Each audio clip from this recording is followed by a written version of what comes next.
வழிபாட்டில் திருவேற்காடு கருமாரியம்மனை பக்தி செய்யலாம். திருவேற்காடு கருமாரியம்மன் ஒரு காலத்தில் நாடோடியாக ஒவ்வொரு இடமாக போயிருக்கிறாள். சூரியனை பார்க்க சென்றபோது அவன் அவளை சரியாக நடத்தவில்லை. அதனால் கோபமுற்று நீ இனிமேல் இருண்டு போவாயின்னு சொல்கிற. அதனால் அவன் பயந்து வந்து அவள் தாழ் பணிகின்றான். அதனால் ஞாயிற்றுக்கிழமை திருவேற்காடு கருமாரியம்மனுக்கு மிக மிக உகந்த நாள். வருடம் முழுவதும் ஞாயிற்றுக்கிழமை கூட்டம் இருக்கும். ஆடி மாதம் ஞாயிற்றுக்கிழமை என்றால் சொல்ல வேண்டாம், அப்படி ஒரு கூட்டம். அம்மன் புற்றிலே சுயம்பாக தோன்றியவள். புற்றை உடைத்து எடுக்கும்போது அந்த இதிலிருந்த பாம்பு சென்று மற்றொரு பெரிய புற்று கட்டியிருக்கிறது. கோவிலுக்கு முன்னால் பெரிய புற்று மண்டபம் இருக்கும்.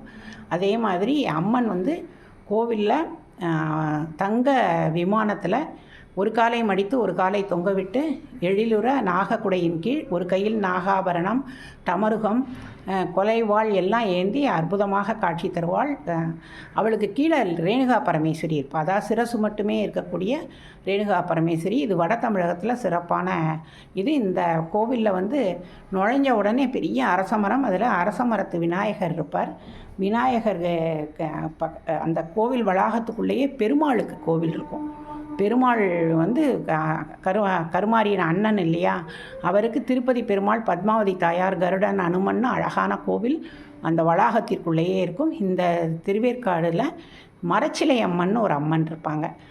அவங்கள வந்து வழிபாடு செய்தோம்னா குடும்ப உறவுகள் மரம் போல் உறுதியாக இருக்கும்னு நம்பிக்கை. அவளை வழிபட்டு பூட்டு வாங்கி அதை காணிக்கையாக செலுத்துறது, பூட்டு போடுறதெல்லாம் இந்த கோவிலில் பெரிய சிறப்பு.